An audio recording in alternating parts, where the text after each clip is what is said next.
Hello, I'm Warren Truth. Hello, I'm Monica Justice. Welcome to the first episode of Low Country News. Today is June 15th, 2026. Today we will be covering several topics of discussion with no commercial breaks. Up next is a extremely disturbing incident of the killing of Walter Scott. We want to inform everyone that the footage is very graphic and extremely disturbing.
Good evening from North Charleston, South Carolina. I'm Chris Hayes, and in just a moment, we're going to bring you the first ever extended interview with the man who shot the instantly iconic, horrifying video from his cell phone, the video that depicts the shooting death of 50-year-old Walter Scott at the hands of North Charleston police officer Michael Slager. Earlier today, Michael Slager was arraigned, formally charged with murder here in this city of 100,000.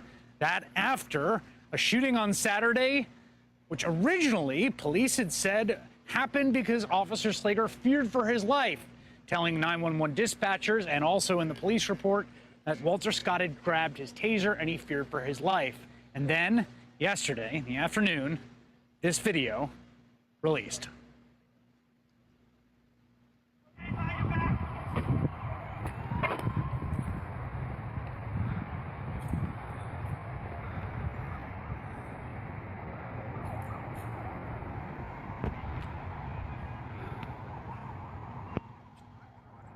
Earlier today, my colleague, Craig Melvin, got to talk to the man who actually shot that piece of video.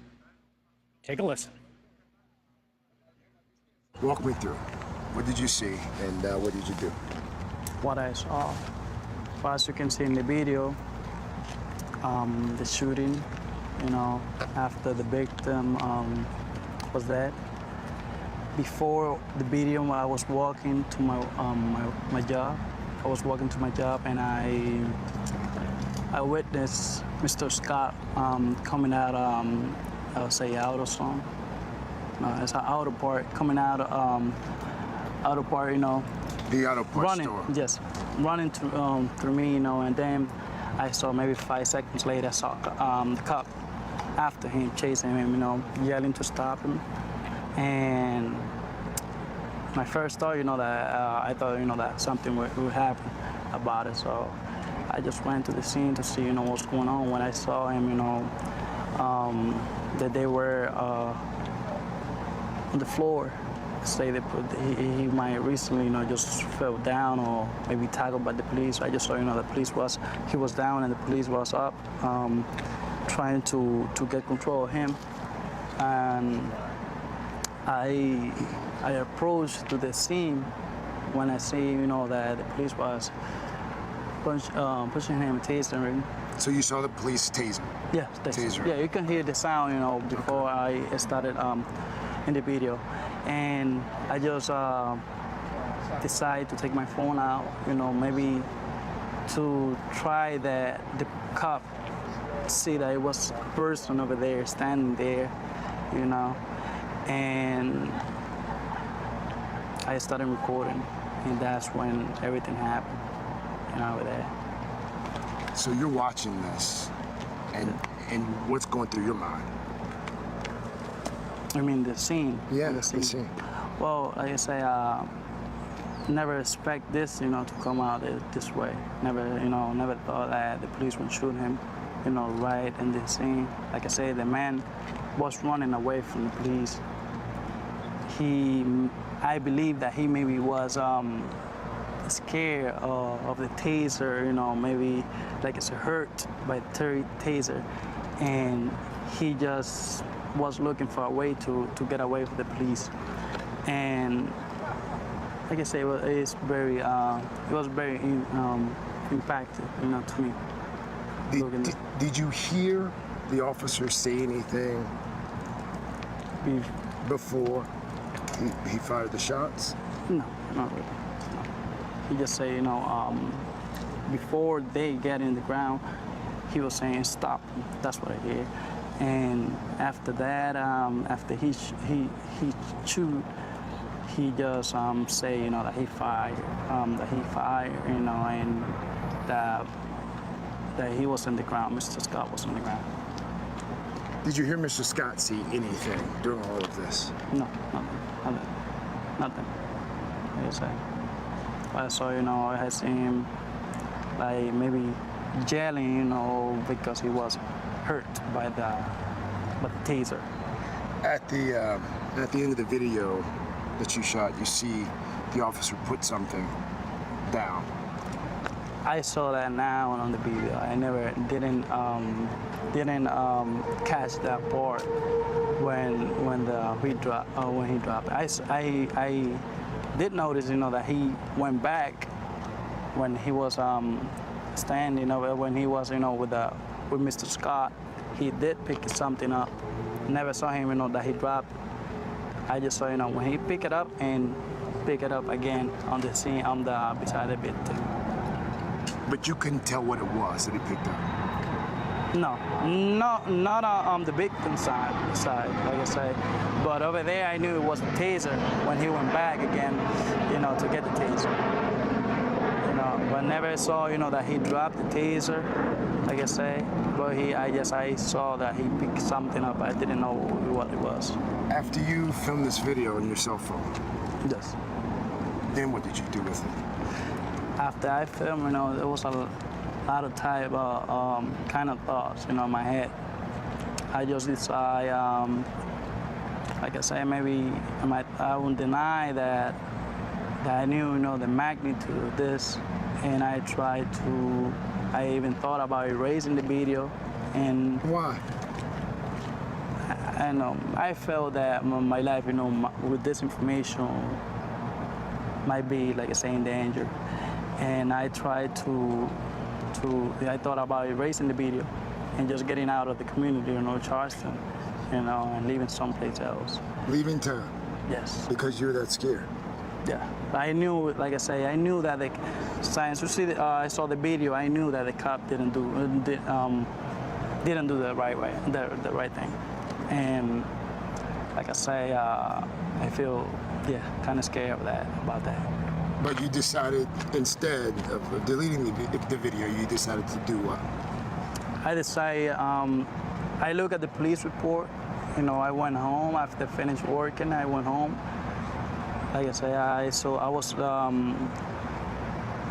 people went to the barbershop, talking about what happened, and over there next to my house, because it's right there, and I saw the police report. I read it. It wasn't like that, the way they were saying. You read the police report? Yes.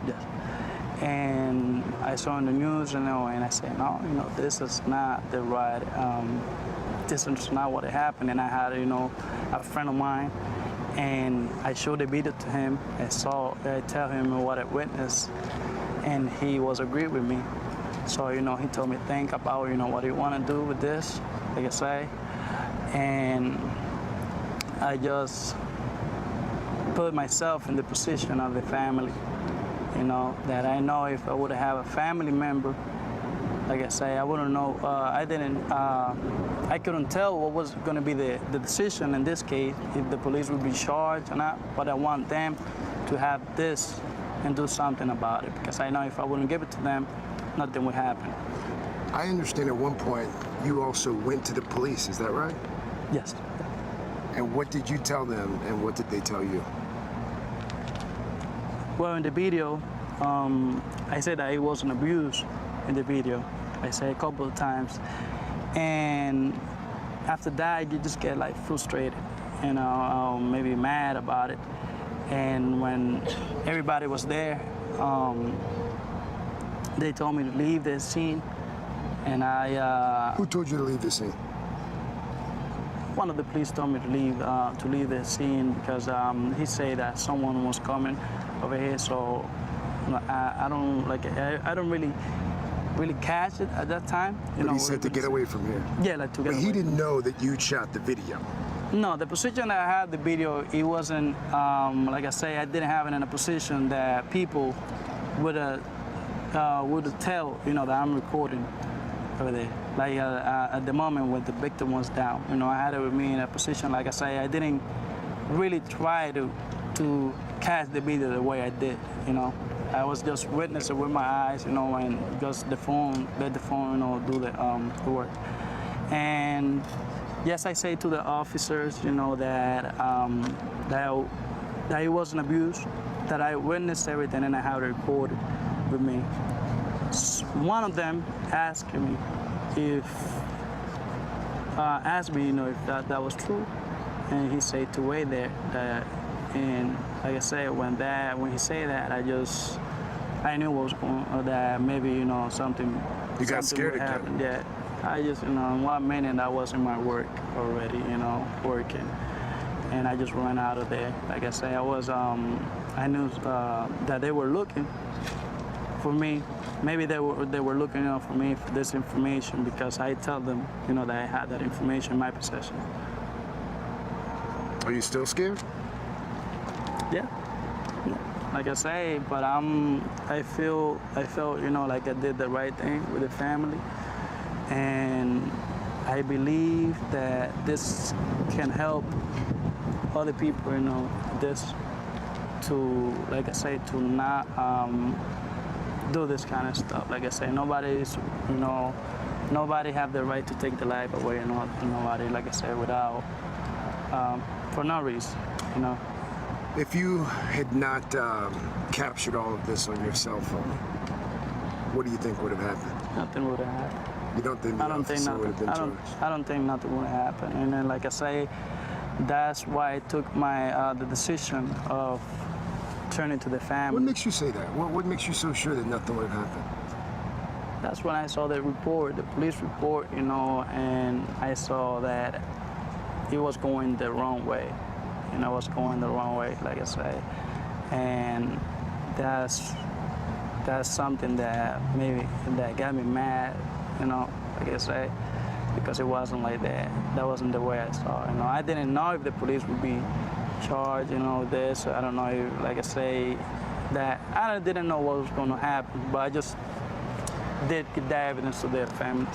I want to go back to just Saturday, because did you see the officer administer CPR? Did you see the officer try to do anything to save Mr. Scott? Oh, when you say officer, are you talking the officer that's which officer? The officer who shot him? No, Nothing. no. Just so you know that he tried to see his He checked his pulse. yes, Checked for pulse. yeah. And at what point did you see the officer handcuff him? Oh yeah, I saw that, you know, after he went down, he yelled at him, you know, like, so he allowed him, you know, to get arrested, you know. He yelled at him, you know, that put your hands on the back, I remember very well. You know, But when he's screaming to put your hands on your back, at that point, is his body limp? I mean, is he moving? Is he making any sounds? when that happened, I think he was unconscious, you know, when that happened. I don't think, you know, there wasn't no need, you know, to do that. But like I say, maybe the police thought a different way. And after he handcuffed him, what did the officer then do? After he handcuffed him, he just went to get the taser. He went to pick up the taser. Yes. Did you see him call in shots fired, or Yeah. you heard him say shots fired? Yes. What That else? was before arresting the victim. Okay. Could you hear anything else? No, that's what I heard. Were there other people around who saw this with you? I don't think so. No, I don't think so. You just happened to be there, Yes. and that's the way you go to work every day. It was the way it was. Yeah. You say it was. It was. You're not going that way anymore. I don't think so. No. Anything you want to add? Anything I didn't ask you? Well, I guess say this is, you know, a very complicated situation, and I'm from Dominican Republic, and in Dominican Republic we look for the authority of the United States. You know, we follow over here, you know, what the way it's treated over here, you know, the people, like I say, and not just Dominican Republic, I say the whole Hispanic countries, you know, and all over the world. You look up to us. Yeah, and I don't think, you know, this is a good way to, you know, for us to see this, you know. What do you hope happens because you captured that scene on your cell phone? What do you want to come from this? Well, I hope, like I say, I'm putting myself out here, you know, just like I say, to talk and to express, you know, that this cannot be happening not just in North Charleston, but in the whole nation. I would say in the whole world. You know, that this needs to stop. You know, from the cops taking advantage of their power to the minority and to the people. Michael Slager looked toward his crying family, had a blank expression on his face. His court case is now, though the appeal is likely to come in the next 2 weeks. Yeah, he has 14 days in which to do so. Because I don't recall the time when a police officer, having gone through a trial, has been found guilty and sentenced to this much time for killing a black person. So from that standpoint, it's historic. But as the prosecutor said at the end, does Walter Scott's life matter? We still don't know the answer to that, because if the roles had been reversed, if Slager were black and Scott were white, would the trial have taken this long? Would he only get 20 years? Because there was an execution. So when Mr. Scott and Mrs. Scott say how they feel about it, then I'll know how I feel about it. I think it exceeded my expectations. I'm never optimistic in South Carolina about justice. I'll always expect to be disappointed. So today at least we're not disappointed. I can't say we're satisfied because the family has not yet spoken. So you weren't expecting a life sentence today then? No. If that had happened, then Jesus was coming back right after that happens. But in South Carolina, that just does not happen. But what did happen today was that police officers were put on notice that you can get real jail time for taking the life of an innocent person. And even police officers in South Carolina are not above the law. Whether that time was enough, the family will let us know. Because this is really about how Mrs. Scott, Mr. Scott, the brothers and those children feel. But today we'd have to be honest, because I have to be. I did not expect 20 years. I didn't expect life, but I don't know whether that was enough time. But it was enough time to send a message to law enforcement all over this state at least, that you can have a day in court, you'll be held to justice, and you have to pay with your liberty for taking the life of an innocent person. Thank you, Reverend Rivers. Thank you. Anything I'm not thinking to ask you that you would like to add? Well, I think the issue really now becomes, what does North Charleston do? Stop hiding behind, well, we fired him. They said a lot about the training in North Charleston, a lot about the attitude of police officers. This is an opportunity for the mayor and the city of North Charleston to step now into this gap and solve this, because training is a part of it, but also the way Andy Savage characterized the community he doesn't live in, does not know, called them basically savages, crime-ridden, drug-ridden, and as Mr. Faden said, he must not live there. And I know a lot of folk who live in that neighborhood, and that's not the neighborhood. And Walter Scott was not killed by a drug dealer. He was not killed by somebody doing a crime. He was killed by a man sworn to protect and serve him. And he was executed, in my mind, because he was black and running away. And a lot of black men have been killed for that same reason. But this time, this one will be held accountable, and for that we can say that's a good thing. Thank you, sir. Representative Gilliard, do you mind if I ask you a couple questions as well? He was kind of, oh, sorry, go ahead. Sorry. Yes. Judge Norton said, what is just is in the eye of the beholder. How do you feel about that? Well, definitely, when you look at this whole situation, the bottom line is, people, we all are guilty. Here in South Carolina, we have work to do. The problem is in South Carolina, we've gone back to business as usual. What are we waiting for? Another Walter Scott incident? Because when we don't participate, when we don't care, we turn our backs to justice. We turn our backs to progress. We have work to do here in the state of South Carolina, not only in North Charleston, but the whole state. Okay, that's what we have to understand. What I would challenge, that Mayor Summey would uphold young people like Santana, use him as a shining light. I have yet to see this. We have done our jobs locally, whether it was National Action Network or the people that take back our community, the civil rights organizations are out here. We have solutions, and I'm working closely with them. And I would hope that both mayors would take hold on this situation and come out and make a statement and show us how we're going to move forward. We have the solutions. All we want to do is to be heard. So that's what has happened here today. So basically this chapter is closed now, but there's still a lot of pages to go through. The bottom line, is it really closed or just punctuated by a comma? We have work to do. It is not closed by no means, okay? We have work to do, whether it's race relations, building our community from an economic standpoint, we have work to do. That's the bottom line. And that's what we'll be taking back to Columbia come January. Anything else you want to say? That's it. New details on that tragic shooting in South Carolina. Police releasing dash cam video of the routine traffic stop that turned deadly. The officer now charged with murder, and his mother is opening up to our Steve Osunsami, saying she's heartbroken for both families. Steve joins us now from North Charleston, South Carolina. Good morning, Steve. Good morning to you, Robin. This dash cam video shows just how quickly a random traffic stop turned violent. They were parked right here where I'm standing in this parking lot. And when the two got out and started running, they ran in this direction towards an empty lot. about a half block away. This morning, new dash cam video moments before police gunfire took this driver's life. It all started with a routine traffic stop. Here we see Officer Michael Slager pulling over Walter Scott for a broken taillight on his black Mercedes.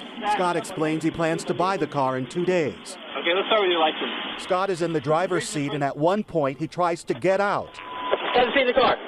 And then, perhaps worried about an outstanding warrant for unpaid child support, he runs for it. Officer Slager, off camera, chases after him. Moments later, Slager shoots him dead. This morning, state investigators say the shooting seemed suspicious from the start because of multiple gunshot wounds in Scott's back, saying the cell phone video confirmed our initial suspicions. I'll miss my son. Today, there are two mothers grieving. Nobody likes to see their child sitting in prison. You don't think it's something that'll ever happen to you. Karen Sharp is one of them. Her son is the police officer in the video. I can't watch it. I can't read the papers. I just can't. And maybe to some people that's, well, you're being in denial. But I'm sorry, I just can't. And now this man has come forward, saying he filed a complaint against the officer in 2013. I felt threatened, I tell you that. Police are planning to review all cases connected to Slager, including this one. Despite what people are saying, Karen Sharp says she has to stand by her son, but she also cries deeply for the family of Walter Scott. I just have to let it be and hope God takes care of everybody involved. Walter Scott will be buried tomorrow. Slager remains in jail. His family says that he's been asking about his unborn child due next month, how the doctor's appointments are going, and if the baby is healthy. Robin. All right, Steve, thank you. And as was reported earlier, despite being fired, his family is still receiving health care benefits until the child is born. We're going to bring in ABC News legal analyst Dan Abrams now with more. Does this dash cam video change anything? No. Look, it makes you wonder what led him to become so enraged so quickly. But all that really shows is what seems like a routine stop. As you know, there have been other cases where there's been videotape. And also in the case of South Carolina, there have been officers there that have been indicted, but no conviction. Any difference, you think, this time around? Yeah, this video is different. This video changes everything, I think. Look, I think he still would have been indicted if there'd been no video, but it would have been a very different case. He would have been talking about bullets in the back and fights over ballistics, etc. This videotape is devastating in a way that I've never seen before in the context of any case. And so I think that to those saying, why will this case be different? The answer is that video is so clear and so convincing. And to those who are saying, why the charge of murder? Look, I think it's the right charge in the context of this and watching that. Is it possible that a jury could later on find it was manslaughter? Sure, that's possible. I think the only way that's really going to happen, though, is if this goes to trial and if he takes a stand. Meaning, I don't think the authorities are going to make a deal with him. They're not going to say, oh, we'll cut you a deal in order to avoid a trial. That videotape prevents them from having to do that. But if he's going to get a lesser charge, I think he's going to have to get up on the stand and explain frame by frame, what were you thinking? What was it that led this to be a heat of passion shooting as opposed to simply murder? So even if he is charged with murder, the jury could come back on their own with a lesser charge? Yes, that will almost certainly be a lesser included offense in this case. Thank you, Dan. We begin with the headline breaking this afternoon in that South Carolina courtroom in the case of former police officer Michael Slager. The mistrial now declared after the shooting death of Walter Scott, an unarmed black man who was running from the officer. That video that sent shockwaves, Scott running off after being stopped for a broken taillight, Slager chasing after him and then firing 8 times at his back. ABC's Steve Osunsami is in Charleston. The court, therefore, must declare a mistrial in this case. This former police officer, seen in this disturbing cell phone video shooting a black man in the back as he was running away, will go home tonight to the loving arms of his family. The mistrial means he will remain out on bond, but under house arrest. Until my family can see justice, no, there's no forgiveness. For the family of Walter Scott and for black Americans who thought that video of the killing would bring justice, they feel the system has failed them again. They're already looking forward to a retrial promised tonight by prosecutors. It's not over Y'all hear me? It's not over. So God's sake, it's over. At least 2 of the jurors, both of them white women, were in tears as the black foreman delivered the news. The statistics say that the next jury will look a lot like you. Most of the nearly all-white jury looked like they were in disbelief, but there was one who refused to make eye contact with the judge, the lawyers, or the family of Walter Scott. Something got to him. I'm sure we'll quickly hear from the rest of the jurors who disagree with him. A handful of people who came to watch stormed out of the courtroom in disgust. To so many, the crime was clear. Slager fired 8 shots, and when he fired his first bullet, Scott was already 18 feet away. On the witness stand, he explained that he and Scott fought before they were seen in the recording. He says at one point, Scott got a hold of his taser and says in his mind at the time, Scott was a threat. I fired until the threat was stopped, like I'm trying to do. Jurors could have picked between manslaughter and murder and couldn't agree on either. And Steve joins us live tonight. Steve, what kind of timeline are we looking at for a new trial here? Well, David, Slager first has a federal trial across the street that's scheduled next year. Prosecutors in this case say they plan to work with the federal court, but they absolutely plan to retry this case. As far as protests, there weren't violent protests here when Walter Scott was killed, and Scott's family tonight is begging the streets for that same patience. Breaking into the Watch Fox Content Center, the family of Walter Scott is speaking out about the possibility that the former North Charleston police officer who shot and killed him could be released from prison early. Scott's family, filled with emotion, speaking out in a press conference today, saying a possible release for Michael Slager is disturbing. The family says over a month ago they received a notification from the Department of Justice about Slager expected to be released to a halfway house in the fall of 2027, less than 10 years after his sentencing.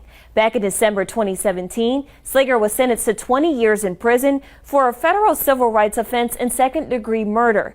50-year-old Walter Scott was shot and killed by Slager during a traffic stop in April 2015. Slager had pulled Scott over for a non-functioning brake light. Scott ran away and Slager shot him multiple times in the back. The shooting was all caught on video that got international attention. Scott's family says the decision to release Slager early is reopening wounds and is demanding justice be served. They say they have a petition that has already over 1,000 signatures in opposition of the early release.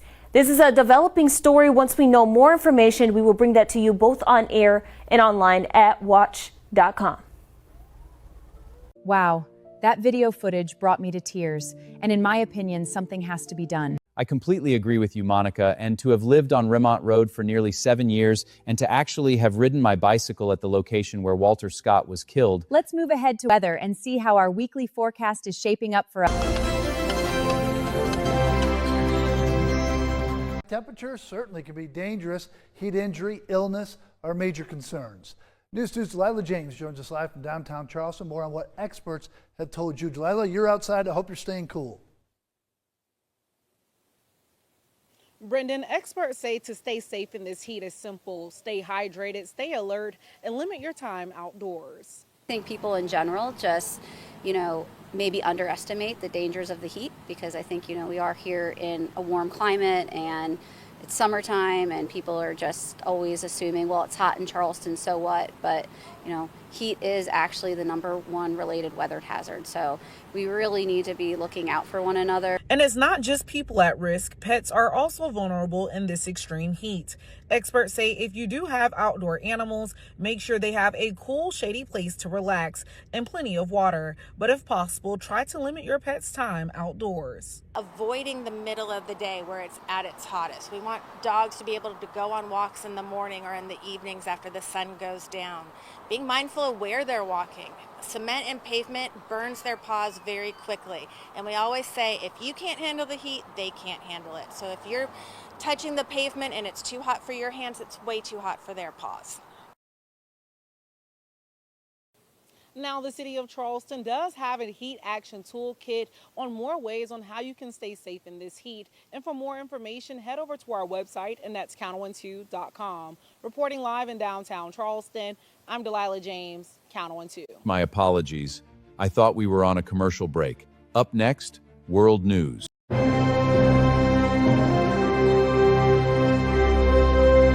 The U.S. and Iran have a deal after weeks of retaliatory attacks and shaky negotiations. Once the new agreement is signed, the Strait of Hormuz opens and the naval blockade is lifted. But the fate of Iran's nuclear program, a major red line for both parties, is still unresolved. It's expected to be further discussed during a 60-day ceasefire. Mike Waltz, the ambassador to the United Nations, explains the complications. The Iranians are incredibly difficult negotiators, coupled with the fact that they're having a very hard time getting guidance from their supreme leader, and they're not always on the same page. Good evening. I'm Jessica Layton at NBC News headquarters in New York. We're coming on the air with breaking news that the U.S. military, along with the Venezuelan government, has killed the alleged leader of the gang, Tren de Aragua. That's according to President Trump.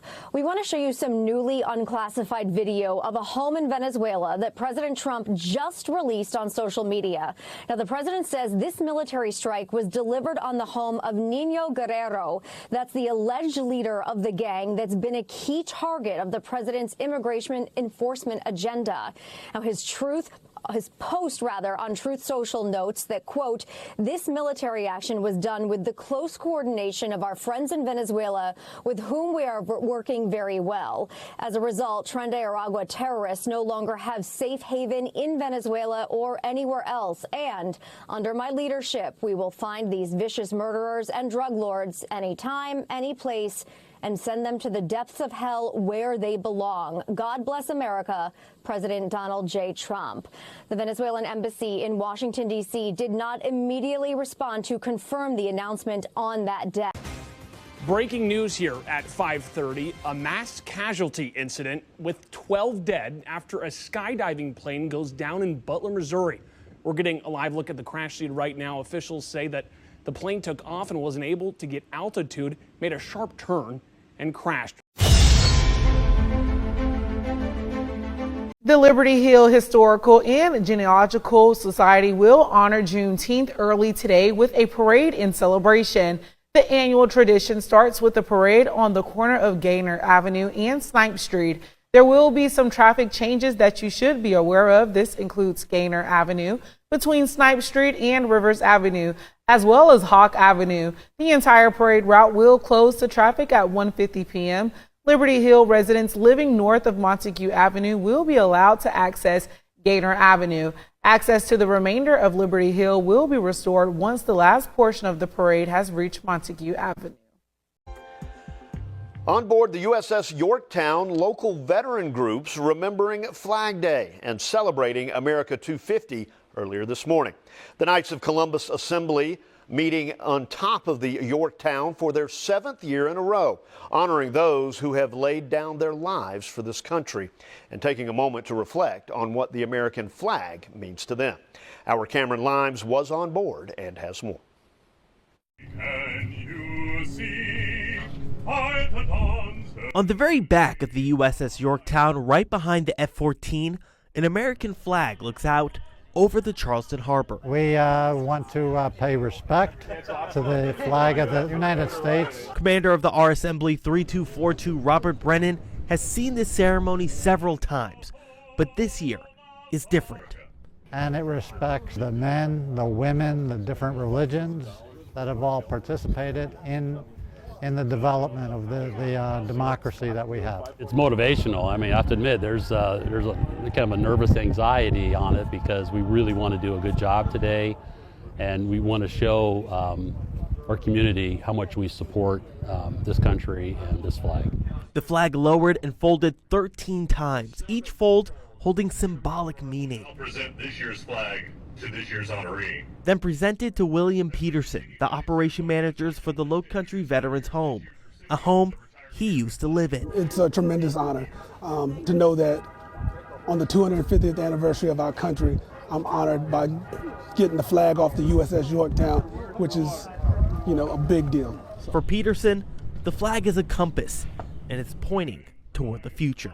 As a veteran, it means that we've done a lot of great work in 250 years, but there's a lot of great work left to do. Working for you. How about them Knicks? Up next, sports. Low Country Sports News Alert.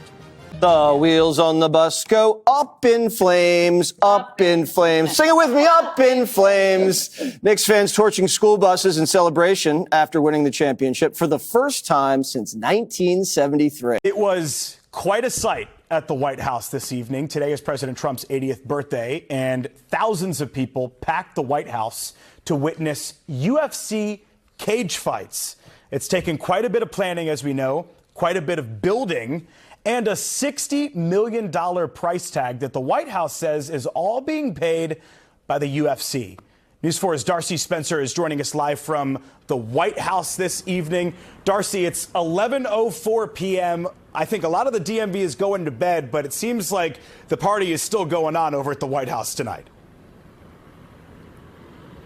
Well, that's right, Joseph. You can see the party actually from our vantage point. If you look off in the distance, you can see those lights that are flashing. That's from the Claw, where those cage fights are continuing at this hour. And of course, those who showed up, the thousands of people showed up for these cage fights. There's a lot of excitement, but there were also some demonstrations. Fans pour onto the ellipse for the UFC fan experience ahead of the MMA fight, an unprecedented event at the White House. I'm a huge UFC fan, so this is probably only going to be an event that's going to happen once. It's not going to happen again. Trump's birthday, it's a UFC card at the White House. It's a once-in-a-lifetime opportunity and means the world to be here, especially with such an amazing dad like my dad. The fight on President Donald Trump's 80th birthday is part of the Freedom 250 events. Many fans told News 4 they came from outside the area to attend. I think it's pretty cool. I think I like how Dana White's doing all this new stuff, and I find it unique. Love fighting, love the UFC. Got blessed with some free tickets. Fans experienced some brutal weather conditions, from 90-degree heat to thunderstorms that delayed the cage fights. Some left early because of the heat. It was nice. It's just too hot. Yeah. So you're out. Yep. You came a long way. Yeah, we're going to go watch it from the room. Having the event at the White House has drawn criticism and a lawsuit attempting to stop the event. There were some protests with a sign saying, "They fight, we feed." I think it's extremely important that people who care about democracy and who care about our country on this extremely important anniversary come out and show that as a people, we do not accept what he has done to America. Members of the National Guard were on hand to help with security and traffic control. There was a heavy law enforcement presence, including officers on horseback.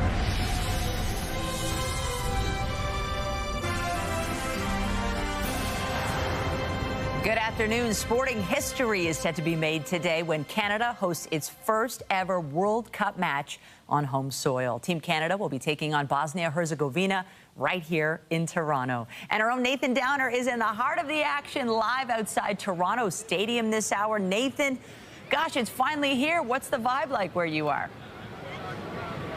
It's pretty incredible, Michelle. You know, I'm walking around. This is the FIFA fan zone, by the way, just outside Toronto Stadium. And I'm just feeling almost like nervous jitters. And I've been to other major sporting events, and I've been excited before. But this is different, and I'm trying to figure out, why do I feel this way? And then it hit me. This is history. This has never happened before. This is the first time ever that a World Cup game is going to be played on Canadian soil.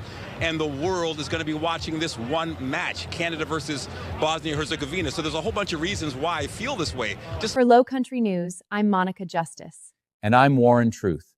Please don't forget to like, follow, and subscribe to True Perspective 843. Thank you for watching, and see you next time.